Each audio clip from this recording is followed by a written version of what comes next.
Bien, bonjour à tous. Nous voici arrivés à la toute dernière étape du voyage auquel je vous ai convié cette année.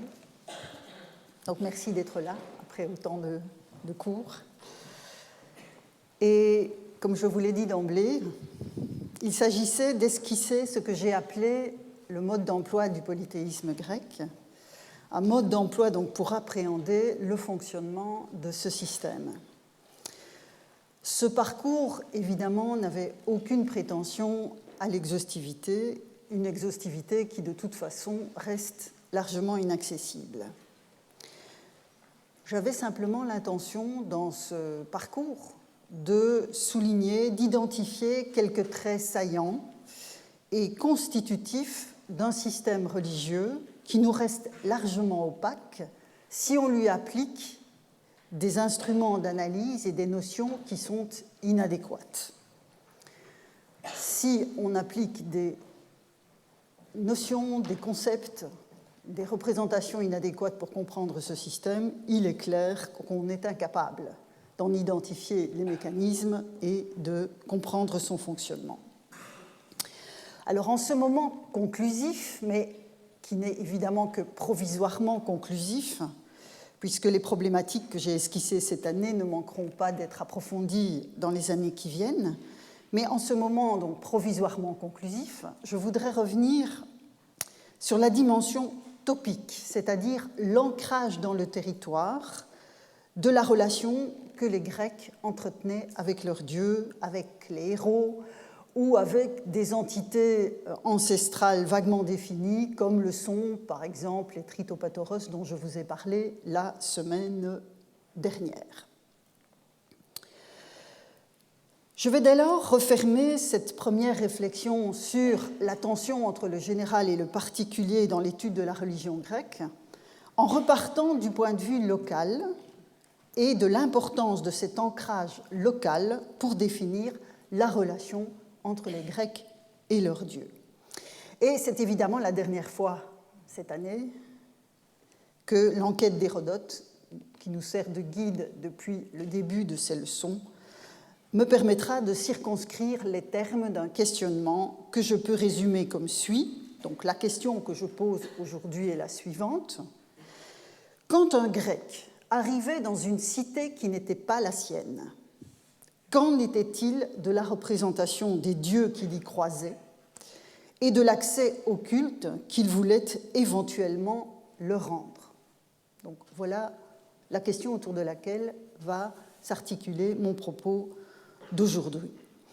Et si je reprends, en agissant de la sorte, en ayant cette intention, en vous présentant cette intention, je renoue évidemment avec la définition de l'hellénikon qu'Hérodote donnait au livre 8 de ses histoires, au chapitre 144. C'est une définition que je vous ai soumise il y a déjà plusieurs semaines et que nous avions alors analysée. Donc l'hellénikon, c'est-à-dire donc, la grécité, le fait d'être grec, même sans même langue, des établissements communs des dieux. Vous vous souvenez du terme idrumata, sur lequel je suis régulièrement revenu, en tout cas sur le champ sémantique du verbe idruein, fondé, enraciné, établir. Donc les établissements communs des dieux, ainsi que des sacrifices, des mœurs et des manières semblables. J'avais alors insisté, je vous le rappelle, sur le fait que la mention des établissements communs des dieux et des sacrifices ne faisait pas de la religion un facteur d'unité de la grécité en soi.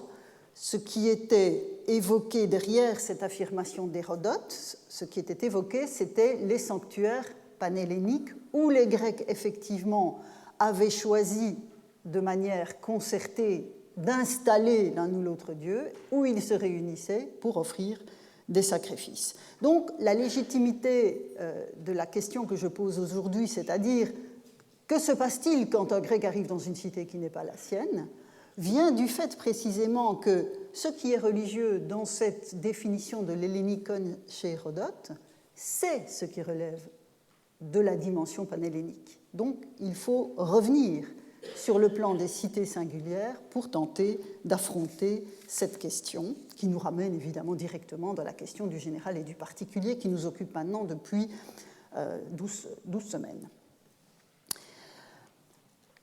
Bien. Je vous ai dit que nous allions repartir d'Hérodote. Ceci n'était qu'un amuse-bouche. Nous allons maintenant entrer dans l'enquête et plus précisément au livre 5 de l'enquête d'Hérodote. Je vais vous montrer le texte dans un instant, mais je vous en donne le contexte. Au livre 5 de son enquête, Hérodote raconte la révolte d'Ionie qui forme le premier épisode, donc l'élément déclencheur des guerres médiques, ce grand conflit qui occupe le travail d'Hérodote, grand conflit qui oppose donc les Grecs et l'empire du roi des Perses. Au cœur du récit sur la révolte d'Ionie, au livre 5 de l'enquête d'Hérodote, viennent se loger deux digressions qui portent respectivement sur l'histoire d'Athènes et sur l'histoire de Sparte. Et c'est à Athènes que se situe l'épisode qui m'intéresse. Je vous donne donc le contexte de cette digression sur Athènes. Nous sommes à peu près en 510 avant notre ère, et Hippias, le dernier fils de Pisistrate, s'est enfui de la ville et la tyrannie a pris fin dans la cité, notamment grâce à l'intervention du roi Cléomène de Sparte, dont nous allons beaucoup parler aujourd'hui, l'intervention du roi Cléomène de Sparte et de son armée qui avait été appelée en renfort par des aristocrates qui voulaient se débarrasser des tyrans. Une fois que les tyrans sont partis, que les Spartiates sont rentrés chez eux, deux hommes forts se font jour sur la scène politique athénienne, à savoir Clystène et Isagoras. Alors, ce sont deux Athéniens issus de familles aristocratiques, mais avec une vision de la politique au cœur de la cité d'Athènes très différente l'un de l'autre. Clystène va en effet entreprendre une réforme en profondeur du corps civique en répartissant les citoyens en 10 tribus qui mélangent étroitement les gens de la côte, les gens du centre, du cœur de l'Attique et les habitants du centre urbain. Donc la réforme de Clystène vise à mélanger les Athéniens pour éviter l'existence de groupes de pression et d'affidés au sein de solidarités purement locales. Donc on voit bien qu'il y a une volonté de mélange dans cette démarche de Clystène. C'est donc la réforme territoriale athénienne qui aboutira au développement de l'isonomie d'abord, c'est-à-dire l'égalité devant la loi, et puis là, ce que les Grecs eux-mêmes et surtout les Athéniens appellent la démocratie qui se renforcera dans le courant du Ve siècle. Et comme l'écrit joliment Hérodote, Clystène avait rattaché le peuple à son hétérie, c'est-à-dire qu'il avait mis le peuple de son côté. Mais la formule d'Hérodote est très jolie, puisqu'une hétérie en Grèce, dans un contexte d'aristocratie archaïque, c'est le groupe des affidés précisément, c'est-à-dire ce que Clystène tentait de casser avec cette réforme territoriale. Et donc, en utilisant ce vocabulaire pour parler de l'association entre Clystène et le démos, le peuple, Hérodote fait évidemment un clin d'œil à son lecteur ou à son auditeur. Et en s'alliant ainsi au démos, Clystène va obtenir un avantage substantiel dans son opposition à Isagoras, dans la mesure où Isagoras, lui, ce à quoi il aspire avec d'autres aristocrates, c'est à revenir au système antérieur à la prise de pouvoir de Pisistrate et de ses fils. Alors, dans cette affaire, Isagoras voit progressivement la situation lui échapper et il va alors faire une nouvelle fois appel aux Spartiates.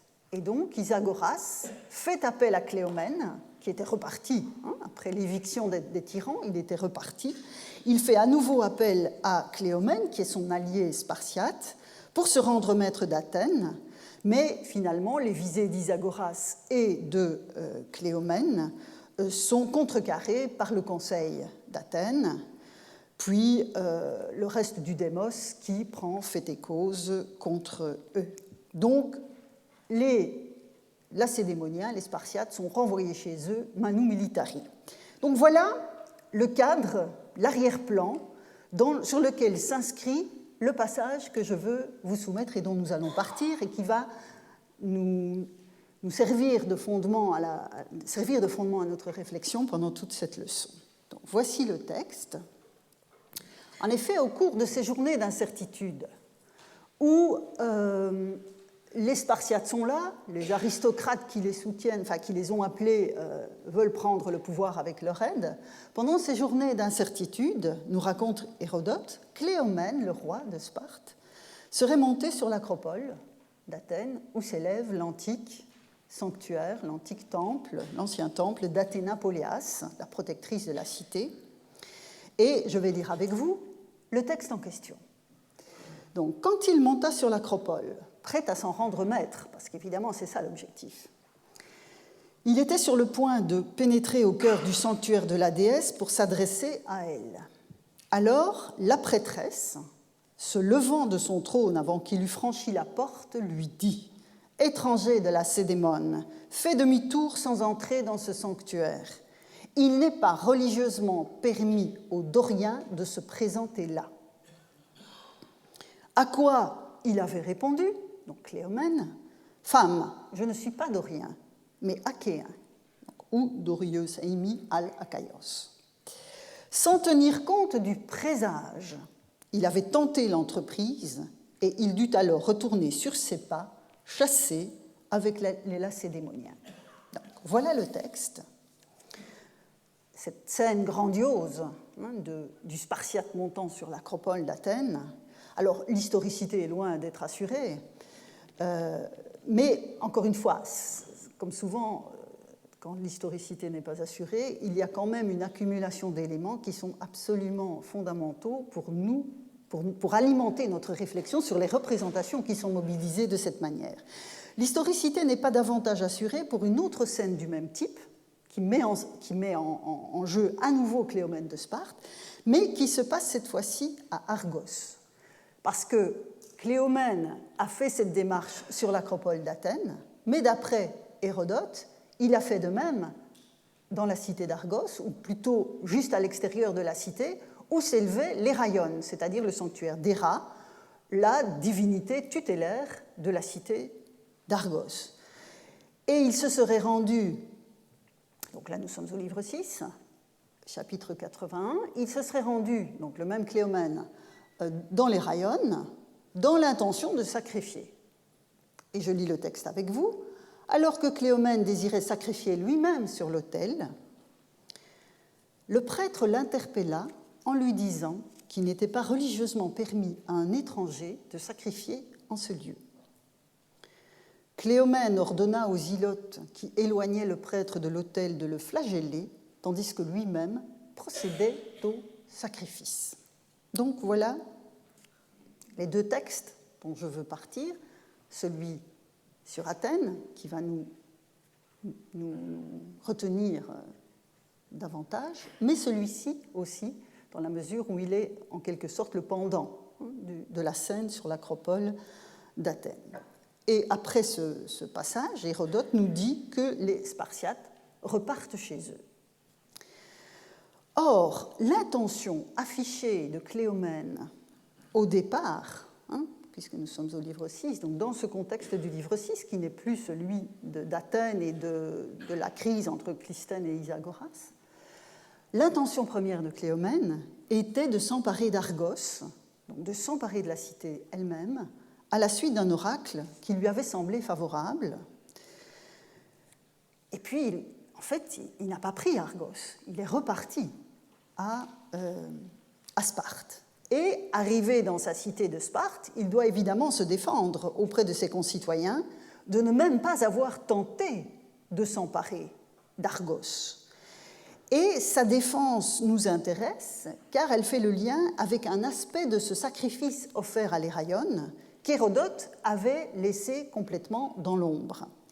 En effet, quand Hérodote met en scène Cléomène qui se défend auprès de ses concitoyens de l'accusation de n'avoir même pas tenté de s'emparer d'Argos, il explique que le sacrifice était favorable, donc ce qui fait évidemment référence à la scène décrite par Hérodote ici, le sacrifice était favorable, dit Cléomène, mais une flamme a surgi de la poitrine de la statue de la déesse, ce qui l'a dissuadé de prendre la cité d'Argos.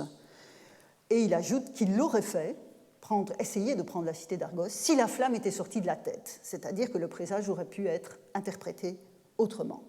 Et Cléomène d'expliquer aussi que l'oracle initial était en fait un oracle pour lequel il s'était complètement fourvoyé. Donc voilà le cadre dans lequel nous travaillons. Alors, dans un cas comme dans l'autre, dans le sanctuaire de l'Athénapolias athénienne comme dans celui de l'Héra argienne, c'est l'assentiment divin, c'est l'approbation divine à son entreprise que Cléomène allait chercher. Dans le cas de la scène athénienne, il n'entend pas le présage qui passe par la bouche de la prêtresse, qui lui intime l'ordre de ne pas entrer là. Alors certes, ne pas entrer là, c'est ne pas entrer dans la partie la plus profonde du sanctuaire de la déesse elle-même. Mais c'est aussi une manière de le dissuader d'entrer dans Athènes elle-même. Il y a une sorte de métonymie là, qui s'opère entre le temple de la déesse tutélaire et la cité elle-même. Et donc, il était sommé de ne pas entrer dans Athènes avec des prétentions belliqueuses.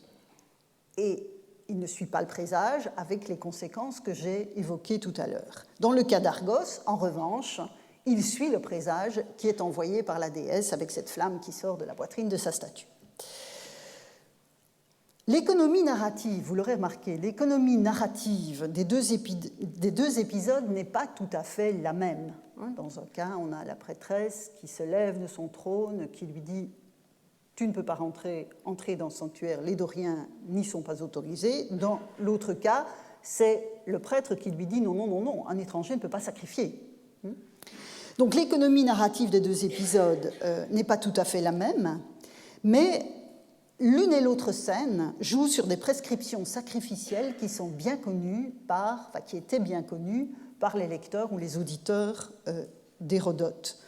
En effet, ceux qui prenaient connaissance de ces épisodes savaient très bien que des interdictions existaient, des interdictions radicales pouvaient exister, empêchant un étranger d'accéder à un sanctuaire, d'une part, et d'autre part, il existait une interdiction, dans un certain nombre de cas, à un étranger de procéder à un sacrifice de sa propre initiative, essentiellement dans une cité qui n'était pas la sienne. Donc, il y a ces deux injonctions qui sont sous-jacentes aux deux épisodes racontés par Hérodote et que ceux qui reçoivent ces épisodes connaissent parfaitement bien.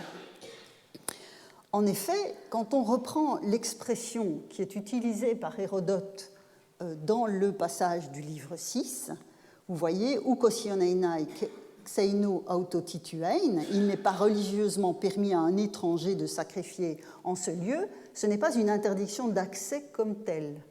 Ce n'est pas une interdiction d'accès, mais l'interdiction de sacrifier sans passer par un intermédiaire local. C'est cela que ça veut dire. Et donc, quand le prêtre arrivait au-devant de Cléomène, la scène était parfaitement identifiable par les Grecs, c'est-à-dire c'est le prêtre qui devait servir d'intermédiaire. Cléomène ne pouvait pas sacrifier de sa propre initiative. Et on a un très beau parallèle à cette situation qui vous montre que nous ne sommes pas dans un registre purement narratif, un parallèle avec une norme rituelle, donc toujours prise au CGRN, au corpus dont je vous ai plusieurs fois parlé. Nous sommes dans l'île de Chios. L'inscription est plus ou moins contemporaine de l'édition de l'enquête d'Hérodote, donc nous sommes dans un contexte qui est cohérent, contexte chronologique cohérent. Alors l'inscription est relativement mutilée, ce qui en rend la compréhension fine un peu compliquée, mais l'injonction qui nous intéresse est assurée par les restes sur la pierre. Donc, nous avons affaire à une norme rituelle avec des données qui vous sont familières maintenant depuis que je vous ai parlé des splankna, des viscères des animaux sacrificiels, puisque Chios était l'île où les viscères devaient être déposés, souvenez-vous, devaient être placés sur les mains de la statue. Nous sommes dans ce cadre-là. Et dans cette norme rituelle précise, il est précisé que pour l'étranger, c'est le prêtre qui sacrifie pour lui. Donc on voit bien qu'ici, il y a la mise en forme prescriptive de cette nécessité d'en passer par le prêtre quand on est étranger. Ce qui veut dire que quand on est citoyen, quand on est un natif de Chios, habitant de Chios, citoyen de Chios, on peut, à titre individuel, poser le geste sacrificiel soi-même. Mais ce n'est pas le cas pour un étranger. Et donc ceci est parfaitement en cohérent avec ce que nous avons lu à propos de Cléomène à Argos. Et si je vous remets le passage du livre 6 sous les yeux, on le voit bien que c'est ça le problème qui se pose. Vous avez deux fois dans la prose d'Hérodote l'insistance sur le fait que Cléomène voulait sacrifier lui-même, ici, alors que Cléomène désirait sacrifier lui-même, et lui-même procédait au sacrifice. Alors, si je reviens à l'épisode athénien, il est clair que cet épisode nous livre diverses composantes qui donnent des choses à penser sur le polythéisme grec, dont je vais me saisir aujourd'hui, et j'en retiendrai deux. Tout d'abord, l'interdiction qui est posée par la prêtresse. Il faut qu'on approfondisse cet aspect. L'interdiction qui est posée par la prêtresse d'Athéna, et, deuxièmement, le fait que Cléomène se revendique achéen, ce qui est une étrangeté à première vue, puisque les Spartiates sont des Doriens. Donc il va falloir qu'on approfondisse cette curiosité sur laquelle Hérodote ne s'appesantit absolument pas. Donc je commencerai par l'interdit, puisque c'est le premier point que je vous annonce. C'est donc à l'Athéna, protectrice d'Athènes, que le roi de Sparte entend s'adresser dans son sanctuaire de l'Acropole. Il en est repoussé par la prêtresse, et l'image de cette femme assise sur son trône, sur un siège ouvragé, c'est ça que signifie Tronos, l'image de cette femme assise sur un trône et gardant la porte de la partie profonde du sanctuaire du temple est évidemment un tableau de circonstance. On imagine mal que la prêtresse d'Athénapolia soit restée assise sur sa chaise continuellement, attendant éventuellement qu'un étranger veuille entrer dans le sein des saints du sanctuaire. Donc c'est vraiment un tableau de circonstance, mais on sait par ailleurs que l'une des fonctions du personnel de culte était de faire respecter les règles en vigueur dans un sanctuaire, enfin dans le sanctuaire dont il avait la charge. Et le cas de l'Héraïon d'Argos vous montre bien que le prêtre fait la même chose. Cléomène arrive, il lui dit « Non, tu ne peux pas sacrifier toi-même ». Or, l'entrée d'un certain nombre de sanctuaires, je vous l'ai dit, était effectivement interdite à des catégories spécifiques de personnes, selon les cultes, selon les lieux. Tout cela est extrêmement varié. Nous sommes vraiment dans le local et dans la variété des motifs dont je vous parle depuis des semaines maintenant. Et les normes rituelles épigraphiques permettent de saisir cette dimension de l'interdiction à certaines catégories de personnes.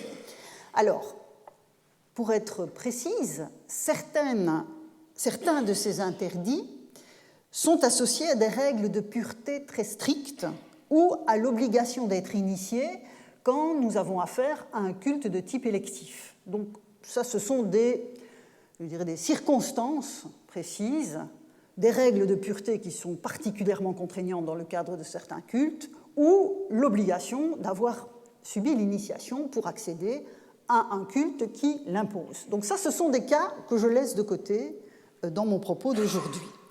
Et si je laisse ces éléments de côté, qu'est-ce qu'il reste ? Eh bien, il reste 3 composantes de la population d'une cité qui sont susceptibles d'être frappées, la population d'une cité, ou en tout cas personne qui est éventuellement de passage aussi dans une cité.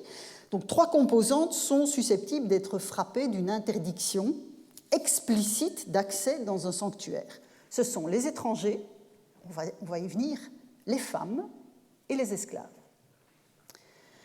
Ce type d'interdit, je vous entends rire, enfin, en tout cas ricaner, mais on va approfondir tout ça, sachant évidemment que quand je dis une interdiction pour les femmes, ça peut être à l'inverse, même si c'est beaucoup moins fréquent, une interdiction des hommes dans certains cultes qui sont réservés aux femmes. Mais on va entrer dans le détail de ces prescriptions. Alors, ce type d'interdit, donc interdiction aux étrangers, interdiction aux femmes, interdiction aux esclaves, ce type d'interdit implique ipso facto l'absence de toute participation au rituel qui se déroule dans le sanctuaire. Parce que, évidemment, c'est à ce niveau-là que se justifie l'interdit. Ce n'est pas simplement « vous ne pouvez pas y aller ». Non, c'est toute la participation à la vie rituelle du sanctuaire qui est interdit. Donc ce n'est pas un quelconque tabou qui frapperait le sanctuaire lui-même, auquel cas on s'entendrait plutôt à des questions de purification. Non, c'est vraiment une question de statut. C'est-à-dire que l'interdiction affirme la relation intime entre la participation au rite, surtout quand il s'agit de sacrifice, et l'affirmation du statut de ceux qui prennent part à ce sacrifice. Donc c'est vraiment cette dimension-là. Donc nous sommes à la fois dans le social, dans le politique, et évidemment dans le religieux, puisque je vous ai dit de longue date que tous ces éléments étaient interconnectés dans ce monde que nous essayons de comprendre. Alors je prends quelques exemples de ces interdits, de ces prescriptions épigraphiques qui évoquent l'interdit d'accéder à un sanctuaire pour un étranger. On n'en a pas énormément. Un premier exemple qui nous vient de Délos, nous sommes donc à la fin du Ve siècle, à nouveau, et on a identifié, donc vous voyez dans les années 90, on a attribué 2 linteaux de porte à un sanctuaire des liens d'Agnos, au sanctuaire des liens d'Agnos. Agnos était considéré, donc c'est une figure mythique, considérée comme étant le fondateur de la cité de Délos. Donc il est lié au passé mythique de la cité, et notamment la dimension de fondation, fondation antique. Et donc ce sanctuaire s'appelle dans les inscriptions l'Archégésion, c'est-à-dire le sanctuaire de l'Archégède, c'est-à-dire le sanctuaire du fondateur. Or, sur des linteaux de porte qui ont été attribués à cet Archégésion, on lit, donc il y en a 2, et c'est exactement la même inscription dans l'un et l'autre cas, si ce n'est qu'elle est mutilée de façon différente, à un étranger, donc à un xénos, je reviendrai sur ce mot, à un étranger, il n'est pas religieusement permis d'entrer. Et on retrouve exactement la même expression oukosia que l'on avait dans les propos du prêtre de l'Héraion d'Argos qui interdisait à Cléomène de sacrifier. Donc il y a là un interdit religieux. Donc ce sanctuaire, je vous le disais, est voué à Agnos. Et dans une île, évidemment, qui accueillait par ailleurs, vous le savez, le sanctuaire panionnien d'Apollon, c'est-à-dire une île finalement qui était ouverte aux habitants notamment des îles voisines, l'injonction qu'un xénos ne pouvait pas entrer dans le sanctuaire du fondateur de la cité prenait évidemment tout son sens. Seuls les Déliens avaient accès au sanctuaire de celui qu'ils considéraient comme le fondateur de leur cité. Et on voit bien que là, c'est vraiment une question de statut. C'est en tant que citoyens de Délos qu'ils ont accès à ce culte. Et ça définit, dans une certaine mesure, leur statut. Alors, dans l'île voisine de Paros, une 50aine d'années plus tôt, une injonction comparable envers des étrangers doriens, et là on trouve un strict parallèle à l'interdit énoncé par la prêtresse à Athènes, Une injonction comparable envers des étrangers doriens qui a été mise par écrit. Malheureusement, là, vous voyez, l'inscription est extrêmement mutilée. Et donc, voilà, j'ai traduit la première ligne. À un étranger dorien, il n'est pas religieusement permis d'entrer. Et c'est la notion de thémis qui est ici énoncée. En revanche, on a beaucoup de mal à savoir exactement à quel culte on avait affaire. Alors, on pense que c'est éventuellement une Corée du centre urbain, mais tout ça est extrêmement peu clair, donc je ne m'y appesantis pas. Mais on voit bien ici, à nouveau, une interdiction d'accéder. Alors, évidemment, c'est une reconstitution ici, une restitution, mais interdiction d'accéder à un sanctuaire. Enfin, troisième exemple que je vais vous soumettre, il nous vient de Mykonos, qui est donc aussi une des Cyclades. On voit bien, il faudrait peut-être, je n'en ai pas le temps ici, mais il faudrait peut-être s'interroger sur la dimension insulaire de ce genre d'interdiction, pour les exemples épigraphiques qui nous ont été conservés. Et donc, on a cette inscription de Mykonos. Le texte date, vous le voyez, de la fin du IIIe siècle avant notre ère, et c'est un texte très important qui est évidemment beaucoup plus long que ce que je vous présente ici. C'est un texte très important parce qu'il règle l'organisation des fêtes et des sacrifices dans le cadre du synécisme de la cité, c'est-à-dire que dans le courant du IIIe siècle, probablement deux cités de l'île de Mykonos ont décidé d'unir leur destin, de devenir une seule cité, c'est ce qu'on appelle un synécisme. Et dans ce cas-là, il faut évidemment régler toute une série de problèmes très pratiques, mais aussi sur un plan religieux. Il faut rationaliser les fêtes, tout en continuant à respecter la tradition des deux communautés. Et donc, c'est cette rationalisation de la vie religieuse, cette organisation de la vie religieuse de la nouvelle cité qui a fait l'objet de cette mise par écrit qui nous a été magnifiquement conservée.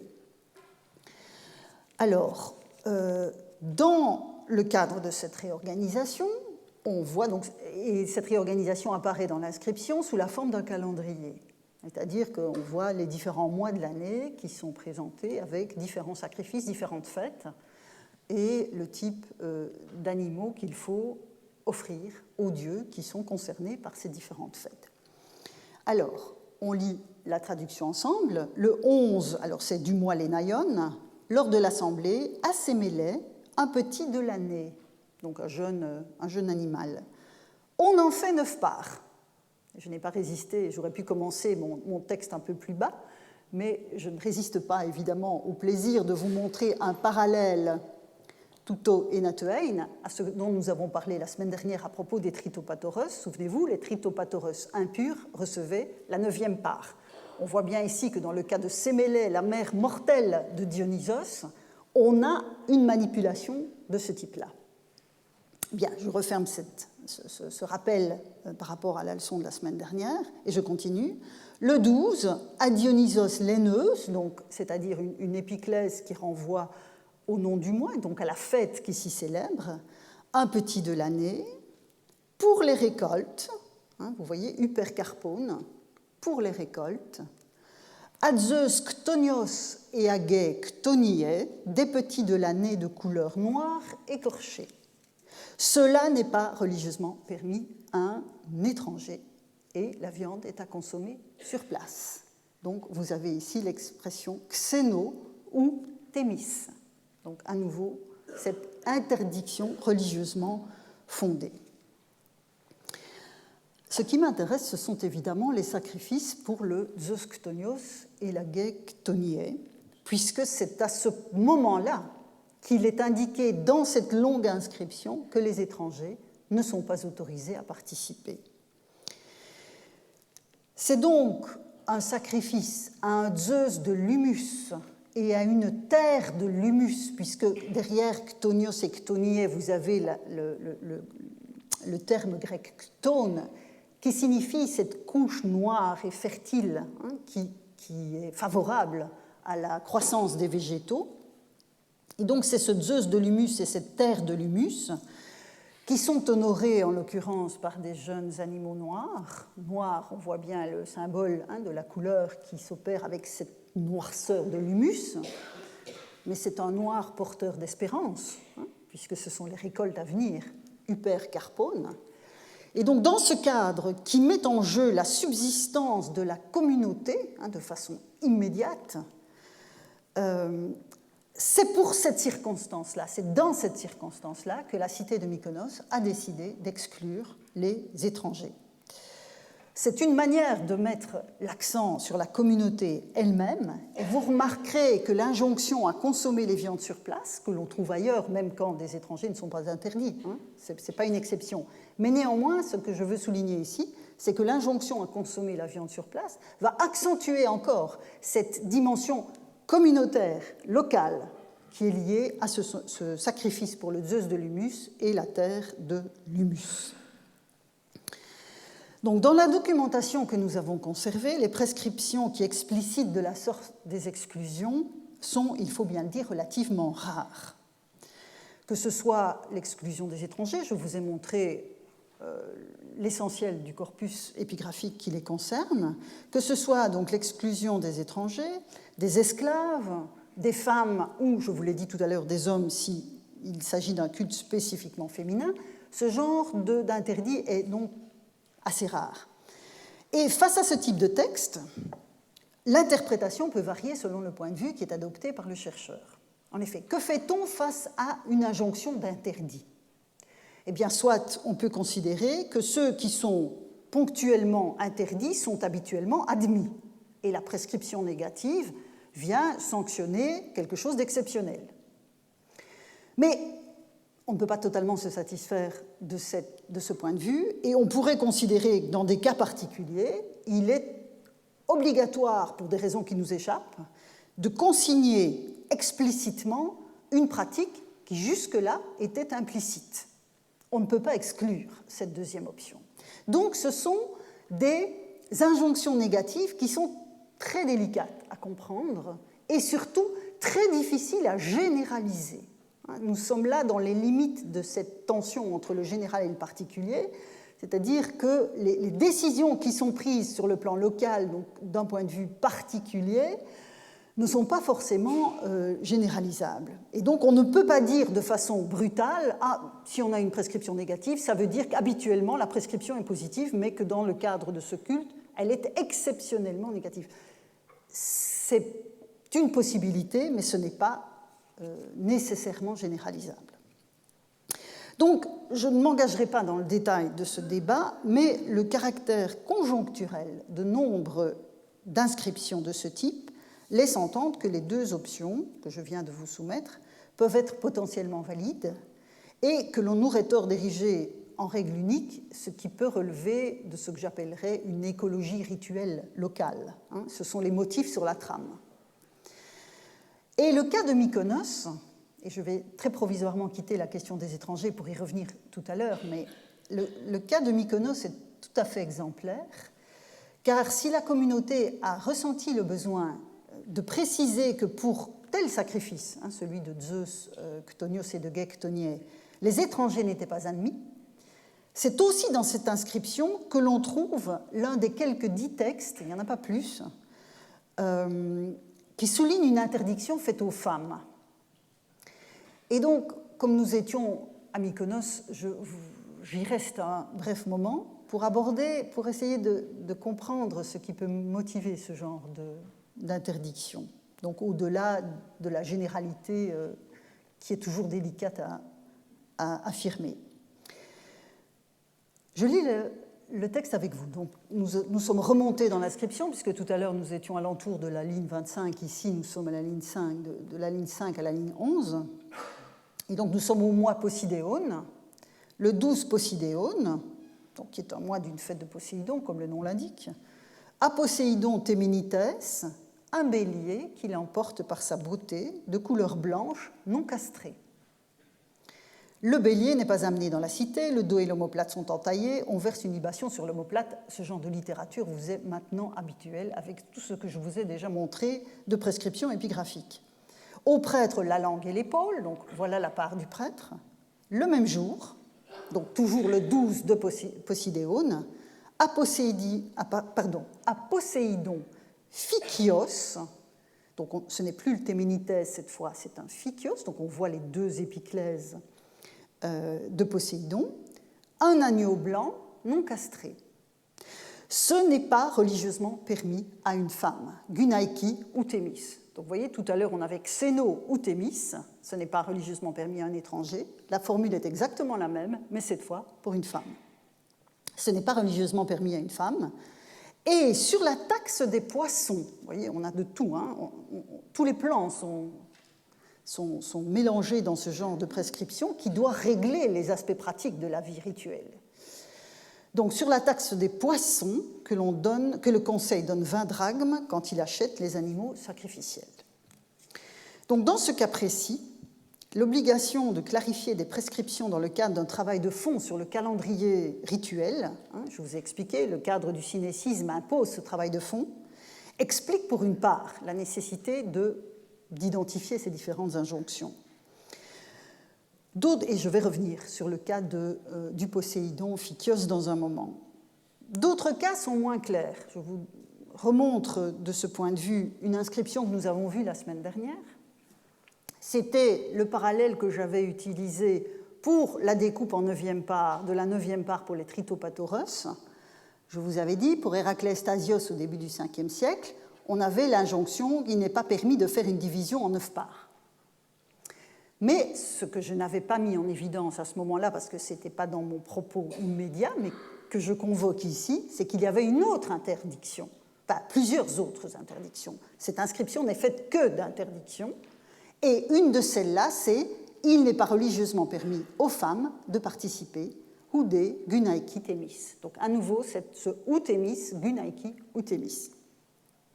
Donc voilà le cas d'un culte d'Héraclès où on ne peut sacrifier ni un caprin ni un porcelet, les femmes ne peuvent pas participer, on ne peut pas faire une division en 9 parts, on ne donne pas de part d'honneur et aucun concours n'a lieu.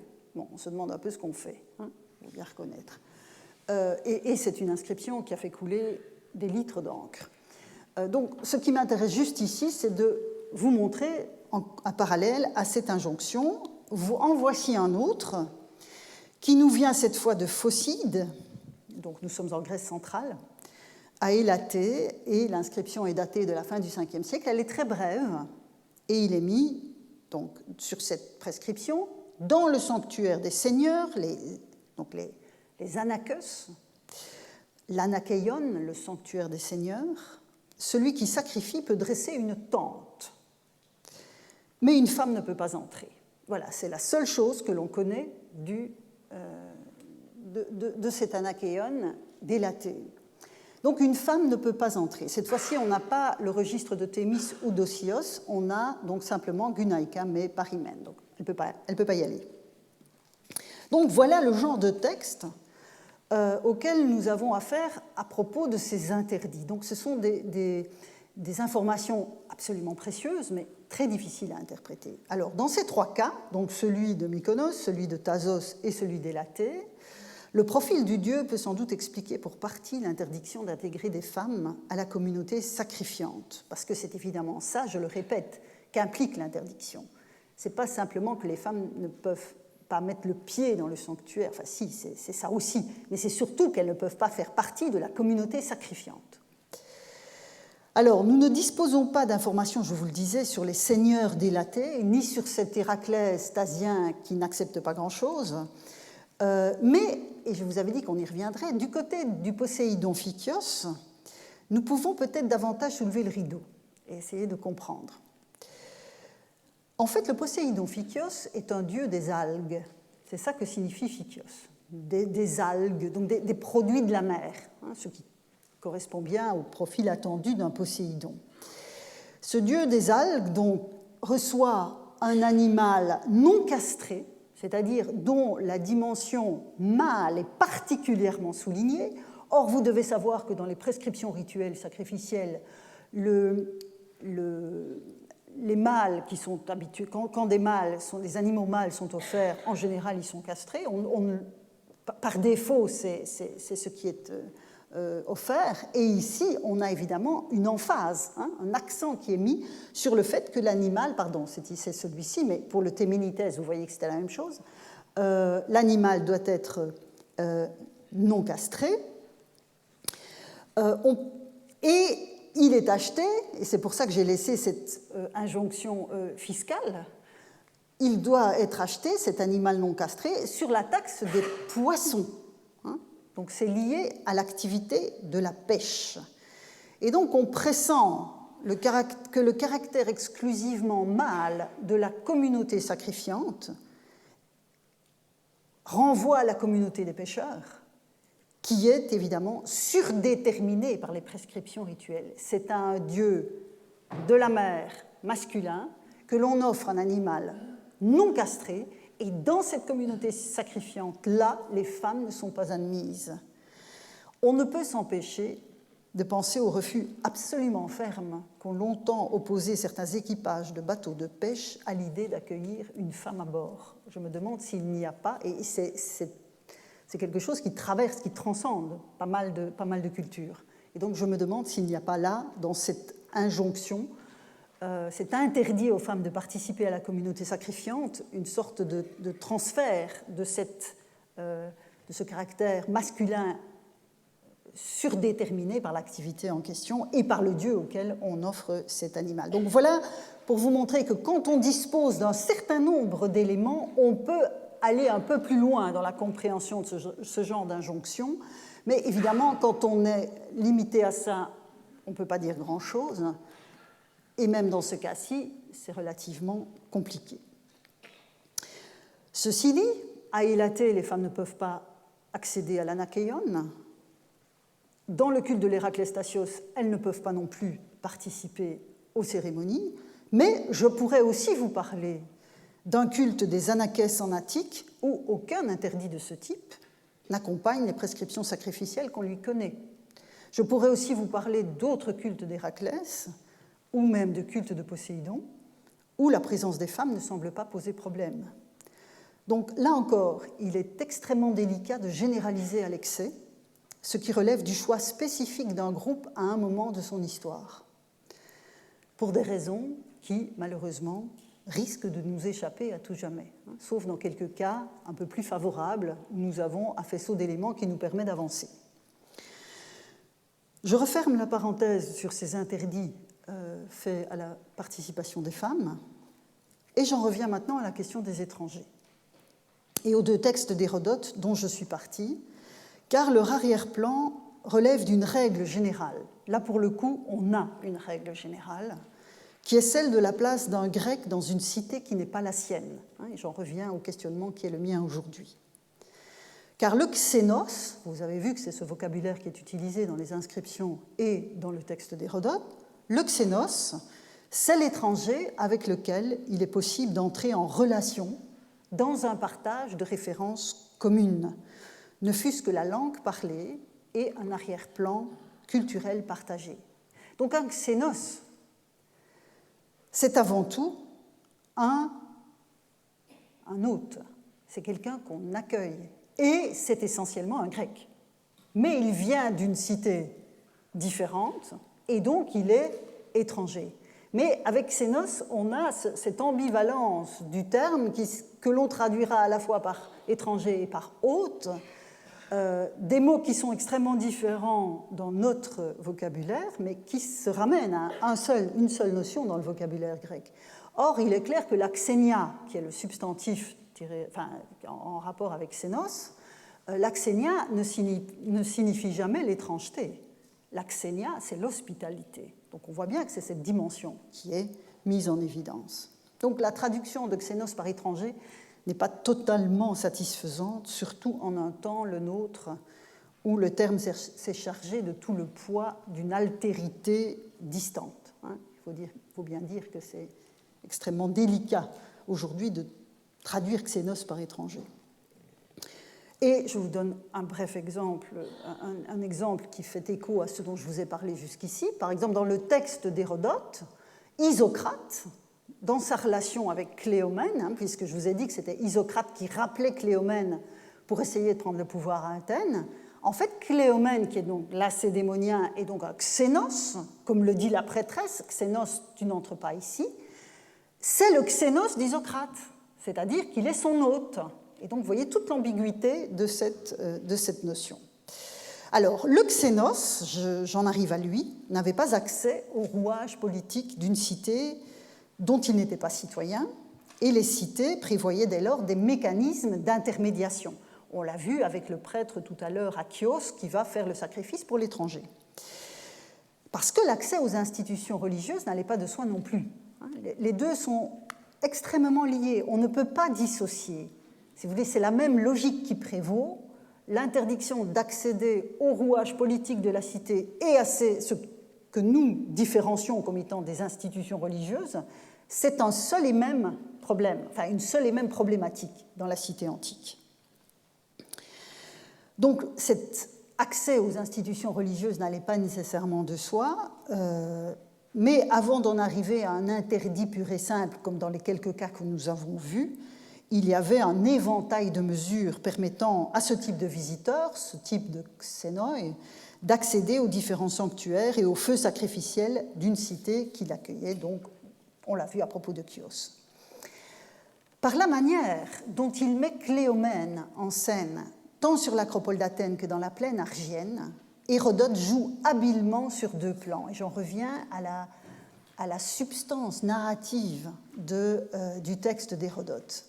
Il active la conscience de ses auditeurs-lecteurs que, d'une part, certains cultes étaient purement et simplement interdits aux xénoi, et que, d'autre part, ces derniers étaient susceptibles de participer à des degrés divers et selon des médiations spécifiques à la vie de la cité qu'ils visitaient. Par ailleurs, dans la construction narrative du texte d'Hérodote, le choix des divinités concernées par les démarches de Cléomène, à la fois en Attique et en Argolide, est tout sauf innocent. Que ce soit l'Athénapolias de l'acropole d'Athènes ou l'Héra de la plaine argienne, il s'agit à chaque fois de la divinité tutélaire, je vous l'ai dit, de la divinité tutélaire de la cité dont Cléomène veut s'emparer, puisqu'il veut à la fois s'emparer d'Athènes, fût-ce pour remettre la cité à Isagoras, et il veut s'emparer d'Argos, puisqu'il pense qu'un oracle lui a dit que c'était possible. Dans le cas d'Athènes, le présage autour de l'entrée dans la ditone du temple joue, je vous l'ai dit, sur la métonymie entre la résidence d'Athéna sur l'acropole et la cité elle-même. Entrer dans le sanctuaire, c'est comme entrer dans Athènes. Quand elle lui dit qu'il ne peut entrer là, c'est d'Athènes que la prêtresse parle aussi. Quant à l'Héra de l'Héraion d'Argos, elle est l'argienne par excellence. L'Héra d'Argos, l'Héra Argeia, c'est la grande divinité de l'Iliade. C'est la grande divinité de l'Iliade, c'est elle qui protège les Grecs. Donc l'association entre Héra et Argos est quelque chose qui résonne dans l'imaginaire des Grecs, qu'ils soient d'Argos ou d'ailleurs. Et elle est représentative, cette Héra d'Argos, elle est représentative de sa cité à la face du monde grec, comme Athéna l'est pour Athènes. Et donc l'ancrage local de ces divinités est particulièrement appuyé dans ces épisodes. Mais ce n'est pas le dernier mot de ces brèves intrigues mises en musique par Hérodote, et j'en arrive dès lors au second point que je vous ai annoncé, à savoir le fait que Cléomène s'affirme achéen. Comment comprendre cette revendication? Et la comprendre va nous permettre d'affiner encore la question de l'ancrage topique des divinités et de leur lien avec un imaginaire partagé. Je repars du texte d'Hérodote au livre 5. Donc, quand Cléomène monte sur l'acropole d'Athènes, il prétend accéder au temple d'Athéna et la prêtresse invoque cet interdit qui frapperait les Doriens. Or, je vous ai dit, Sparte fait partie du monde dorien. Le roi va rétorquer qu'il est achéen, akaios, en grec. Alors, dans le monde de Cléomène et celui d'Hérodote, donc fin 6e et 5e siècle avant notre ère, être achaïen, akaios, être akaios, cela signifie que l'on vient de la région qui est située dans la partie nord du Péloponnèse, qu'on appelle l'Achaïe. C'est cela, l'ancrage géographique, à ce moment-là, que recouvre le terme d'Akaios, ce qui ne fait décidément pas sens. Ça ne fait pas sens pour justifier la réplique du roi. En revanche, si vous vous souvenez de ce que je vous ai dit d'Hérodote comme étant le plus homérique des historiens, souvenez-vous, quand on a commencé à travailler sur Hérodote, je vous ai dit qu'il y avait dans l'enquête, en sous-jacent, une sorte de compétition avec l'épopée, mais une compétition en prose et qui passe par d'autres canaux d'expression. Mais les Grecs eux-mêmes considéraient qu'Hérodote était le plus homérique de leurs historiens. Alors, si on garde cela en tête, l'épisode que vous avez sous les yeux prend une autre tournure. En effet, dans la tradition épique, et tout particulièrement dans l'Iliade, c'est en tant qu'Akaioi, les Achéens, que le poète désigne majoritairement les Grecs qui ont mis le siège devant Troie. Ils sont les Akaioi. Ils peuvent aussi être qualifiés de Danaoi. Dans la poésie hexamétrique, vous avez à la fois Akaioi et Danaoi pour identifier les Grecs qui combattent sous les murailles de Troie. Mais quand on fait une proportion de l'usage des deux termes, il est clair que Akaioi est utilisé près de 5 fois plus souvent que Danaoi. Donc on voit bien que la marque des guerriers grecs dans l'Iliade d'Homère, c'est d'être des Akaioi. Et il me paraît que c'est dans cette référence aux guerriers grecs qui ont fait tomber Troie que se situe tout le sel, tout l'intérêt narratif de la réplique qu'Hérodote place dans la bouche du roi spartiate. Et pour le comprendre, et vous voyez comme cela que je passe du local au panhellénique, nous allons revenir chez Homère. Enfin, revenir. Je ne pense pas vous avoir présenté quoi que ce soit d'Homère jusqu'à présent, mais je vous en ai parlé à propos d'Hérodote comme le plus homérique des historiens. Et donc, je voudrais me replonger avec vous dans l'Iliade, ça fait toujours du bien. Nous sommes au chant 6, donc au vers 297-311. Et à ce moment du siège de Troie, la situation des Troyens est très délicate. Ils menacent de plier sous la pression des Achéens, c'est ainsi qu'Homère les désigne, et tout particulièrement sous la pression de Diomède, qui est un des guerriers achéens les plus efficaces avec Achille, et qui fait un carnage dans les rangs troyens à ce moment-là.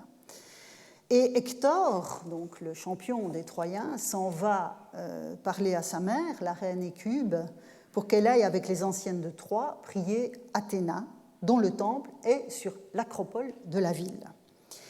Et Hector dit à sa mère, tu prendras un magnifique péplos, donc une pièce de tissu particulièrement brillante, tu la déposeras sur les genoux de la déesse et tu lui feras le vœu, si elle nous soutient, de lui offrir de magnifiques sacrifices. Donc, après cette injonction d'Hector, voilà la scène, telle qu'Homère l'a décrit.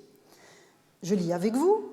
À peine ont-elles atteint le temple d'Athéna en haut de l'acropole que les portes leur en sont ouvertes par la jolie Théano, fille de Chysès, épouse d'Anténor, le dompteur de Cabale que les Troyens ont faite prêtresse d'Athéna. Avec le cri rituel, toutes tendent les bras. La jolie Théano prend le voile, donc le péplos. Elle le met sur les genoux d'Athéna aux beaux cheveux, puis suppliante, elle adresse ce vœu à la fille du puissant Zeus. Puissante Athéna, protectrice de notre ville, ô toute divine, brise donc la pique de Diomède. Je vous ai dit que c'était lui qui faisait le carnage dans les rangs troyens. Fais qu'il tombe lui-même front en avant devant les portes C, donc une des portes de Troie. Et aussitôt dans ton temple, nous t'offrirons 12 génisses d'un an, ignorant encore l'aiguillon, si tu daignes prendre en pitié notre ville et les épouses des Troyens et leurs fils encore tout enfants. Ainsi prie-t-elle, mais Pallas Athéna fait non. Donc voilà le texte. Et cette scène dessine une situation qui est assez paradoxale. Alors que la déesse Athéna fait partie, avec la déesse Héra, la fameuse Héra d'Argos, des plus actifs soutiens des Akaioi, des Achéens, des Grecs, elle est la divinité polyade, tutélaire de Troie, au sens où son temple s'élève au sommet de l'acropole et qu'elle est censée protéger la cité. On le voit dans l'expression ici, dans la prière des Troyennes, pot niatenae erusiptolis, c'est-à-dire toi qui tiens notre cité, qui la protège, toi qui es le rempart de notre cité, ce qui est d'une ironie totale, évidemment, quand on connaît l'intrigue de l'Iliade. Et donc, ce sont en fait Apollon et Aphrodite qui protègent les Troyens, et Athéna et Héra qui protègent les Grecs, avec d'autres. Donc, d'un point de vue épique, du point de vue de la narration épique, les femmes qui prient Athéna s'adressent aux mauvais interlocuteurs divins, même si d'un point de vue civique, du point de vue local de la cité, elles font le meilleur choix qui puisse être. Elles viennent prier l'Athéna acropolitaine, d'assurer la continuité de la communauté, on le voit bien, en protégeant les épouses et les enfants. Et cette logique civique se heurte évidemment à la logique narrative du poème. Athéna n'accède pas à leur demande, elle fait non, car dans l'épopée, Athéna est en quelque sorte hors sol, si vous me permettez cette expression. Elle est hors sol. Et le refus qu'elle oppose aux Troyennes, seul le narrateur et les auditeurs le perçoivent. Les femmes en prière ne voient que sa statue et le péplos étincelant qu'elles ont déposé sur ses genoux, ces femmes qui sont pleines d'espoir, un espoir qui est aussi porté par la prêtresse Théano, qui a été choisie par ses concitoyens, celle qui porte la clé du temple, celle qui en ouvre les portes et promet des sacrifices au nom de la communauté, comme dans n'importe quelle cité historique de la Grèce. Et donc, il y a un effet dramatique dans cette scène qu'il ne faut pas négliger quand on la lit. Et donc, je reviens maintenant à Cléomène.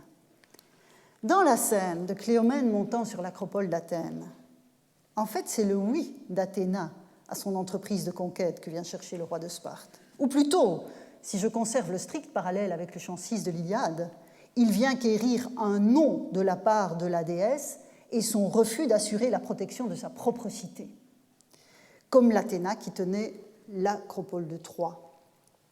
Et on peut pousser le parallèle encore un peu plus loin, puisque, évidemment, sous les murailles de Troie, qui remporte la guerre ? C'est essentiellement par l'intermédiaire des chefs Agamemnon et Ménélas. Or, Ménélas est roi de Sparte. Donc vous voyez que là, il y a une résonance qui ne devait pas échapper ni à Hérodote lui-même, ni à ses auditeurs. Et c'est un tel arrière-plan épique qui est convoqué par le statut d'Achéen qu'assume Cléomène face à la prêtresse athénienne. La prêtresse athénienne qui devient, en quelque sorte dans l'épisode, la Théano de la cité d'Athènes. Mais cette Athéna-là, elle n'est plus hors sol, si vous me permettez de reprendre une fois encore cette expression. Elle n'est pas hors sol, elle est enracinée dans la cité d'Athènes. Le point de vue est athénien et Cléomène sera chassée d'Athènes. Encore une fois, l'historicité de l'épisode importe peu. En revanche, les ingrédients qu'Hérodote y a injectés me permettront de conclure notre parcours, puisqu'il est temps, dans le polythéisme grec entre unité et diversité. Car cette Athéna dont je vous parle depuis un moment, de quelle déesse s'agit-il ? Je vous ai dit, un grec étranger qui arrive dans une cité qui n'est pas la sienne, comment perçoit-il les divinités qu'il y rencontre ? Et pour répondre à cette question, je dois compléter le tableau, parce que je vous ai parlé de l'Athénapolias sur l'acropole d'Athènes. Je vous ai parlé de l'Athéna Erusiptolis sur l'acropole de Troie, dans l'Iliade. Mais vous devez savoir aussi, si vous ne le savez pas déjà, que sur l'acropole de Sparte, là d'où venait Cléomène, qui trouvons-nous ? Athéna. Athéna, dont nous savons qu'elle porte, nous savons par Pausanias, qu'elle porte l'épiclèse sur l'acropole de Sparte de Polyoukos, c'est-à-dire celle qui tient la cité. Et donc voilà ces 3 sanctuaires d'Athéna sur des acropoles, 2 dans les cités historiques, une dans la référence épique par excellence qu'est l'Iliade. Que fait-on de cela ? Alors tout est une question de perspective. À l'échelle locale, dont témoigne Hérodote, Athéna manifeste sa bienveillance à la seule communauté locale qu'il a installée en ce lieu. Et je reviens au bout de notre parcours à ce champ sémantique de l'installation avec laquelle je vous ai seriné pendant plusieurs leçons. cette installation, c'est-à-dire la fondation, la convocation d'une divinité à s'installer dans une communauté locale. C'est fondamental pour comprendre précisément les différentes perspectives qui se jouent. C'est à la communauté au sein de laquelle elle est installée que l'Athéna d'Athènes accorde ses faveurs, une communauté à laquelle Cléomène n'appartient pas. Il n'en fait pas partie. C'est pourquoi il est un xénos, qui ne peut entrer en relation directe avec l'Athéna locale. Mais si j'ai raison de voir dans la revendication d'être un akaios une référence à l'épopée, et plus particulièrement au chant 6, cette petite histoire atteste que pour Hérodote et ses auditeurs-lecteurs, l'Athéna, hors sol des traditions narratives, pouvait entrer en résonance avec le culte ou les cultes que les communautés locales lui rendaient sur leur acropole ou ailleurs, en l'enracinant dans leur territoire. Et ce lien, il passe par le nom de la divinité elle-même. Dans toutes ces différentes configurations, il y a Athéna. De la même manière, comme le disait Xénophon dans un passage que nous avons lu précédemment, Zeus, qui paraît toujours le même, possède de nombreux noms. Les dieux grecs sont profondément topiques, locaux, dans la mesure où c'est l'hommage rendu par les communautés qui font d'eux les dieux qu'ils sont, et non une quelconque révélation générique qui affirmerait leur existence et définirait les obligations des fidèles. Mais l'existence même d'un imaginaire partagé, et celui d'Homère est évidemment omniprésent dans la culture grecque, l'existence même d'un imaginaire partagé ne doit pas être négligée pour comprendre les choix qui étaient opérés à l'échelle locale par les communautés dans l'éventail de l'offre divine disponible. La relation avec les multiples interlocuteurs, les multiples puissances du monde suprahumain qui faisaient communauté avec eux, donc les dieux étaient là, je vous l'ai dit, la définition d'une cité grecque, c'est les hommes et les dieux, et les héros, et les ancêtres. Et donc cette relation était fondée sur une expérimentation continue. Dans une certaine mesure, vous savez, les épisodes de Cléomène dans les deux endroits, c'est ses expérimentations à lui. Alors elle lui explose à la figure, mais ce sont ses expérimentations à lui. Donc cette expérimentation mobilisait des faisceaux de représentation puisés à toutes les sources du savoir sur les dieux, ou des savoirs sur les dieux, celle de l'expérience rituelle, qui est un savoir sur les dieux, comme celle des traditions narratives et iconographiques, des plus sublimes aux plus modestes. Et sur ce constat, nous en sommes arrivés au terme de notre parcours de cette année. Et si vous acceptez de me suivre encore dans la reconstitution de cette expérimentation, je vous donne rendez-vous l'année prochaine pour une autre série de leçons. Merci à vous.